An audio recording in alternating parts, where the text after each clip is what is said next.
एक दिन हनुमान जी ने कहा, सरकार हमने भी लिखा है, मेरा भी अनुमोदन किया जाए। राम जी ने कहा जरूर, आप लाइए। और राम जी ने हनुमान जी के रामायण को देखा। हनुमान जी ने भी संस्कृत में ही लिखा था और उसका नाम पड़ा है हनुमान नाटक। बड़ा सुंदर, आज भी कथा के मध्य हनुमान जी का लिखा हुआ हनुमान नाटक से श्लोक आ ही जाता है। बहुत सारे उदाहरण बड़े सुंदर सुंदर।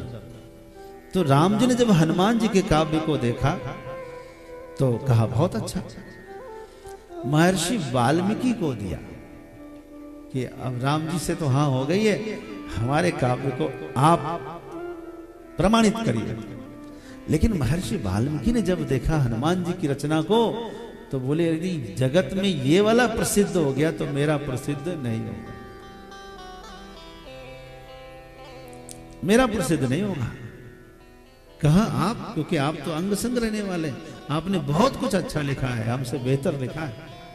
दूसरी बात है, महर्षि वाल्मीकि का एक ही छंद चला है, अनुष्टुप, और हनुमान जी ने शार्दुल विकटित लिखा है, शिखरणी लिखा है, अनेक छंद, सरस छंद, गाने वाले छंदों से भरपूर किया है। तो हनुमान जी के काव्य में संगीत दिखाई दे रहा, राग, छंद, अलंकार, जबरदस्त प्रयोग।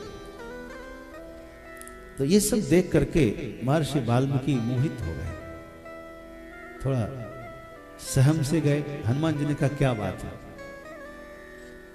आप बोलिए। तो महर्षि वाल्मीकि ने हनुमान जी की स्तुति गाई कुछ श्लोक में। हनुमान जी बड़े प्रसन्न हुए। महर्षि ने कहा, महर्षि आप चाहते क्या, बोलिए तो सही, आप जो चाहिए आप मुझसे वरदान मांगिए। कहा यदि आप देना चाहते हैं तो आप इतना करिए कि हमारा काव्य जगत प्रसिद्ध हो, इसलिए आप अपने काव्य को विसर्जित कर दीजिए, विसर्जित कर दीजिए।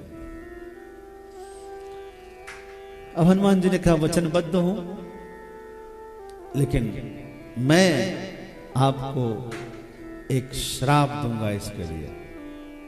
मुझे श्राप? जी,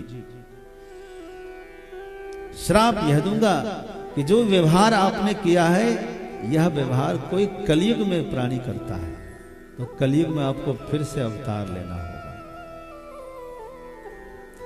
और आपको फिर से अपने शास्त्र का प्रचार करना होगा। महर्षि वाल्मीकि ने स्वीकार किया। हनुमान जी ने सोचा इतनी मेहनत से हमने रचना किया है, ऐसे फेंक दूंगा तो नहीं काम चलेगा। तो हनुमान जी ने पत्थर के खंड, पत्थर पर, शिलाखंड पर एक एक श्लोक लिखना शुरू किया और फिर लिख लिख कर उसे समुद्र में डाला। कालांतर में उन पत्थर पर चिन्हित श्लोकों का संग्रह हो गया। कुछ नहीं हो पाया, कुछ तो हुआ है, जिसका ग्रंथ आज भी उपलब्ध है। उसका नाम है हनुमान नाटक। धन्य है, रामचरितमानस में गोस्वामी तुलसीदास जी ने दोनों को स्मरण किया है ना। कविश्वरः कपीश्वरो वंदे विशुद्ध विज्ञानो, कविश्वरः कपीश्वरो।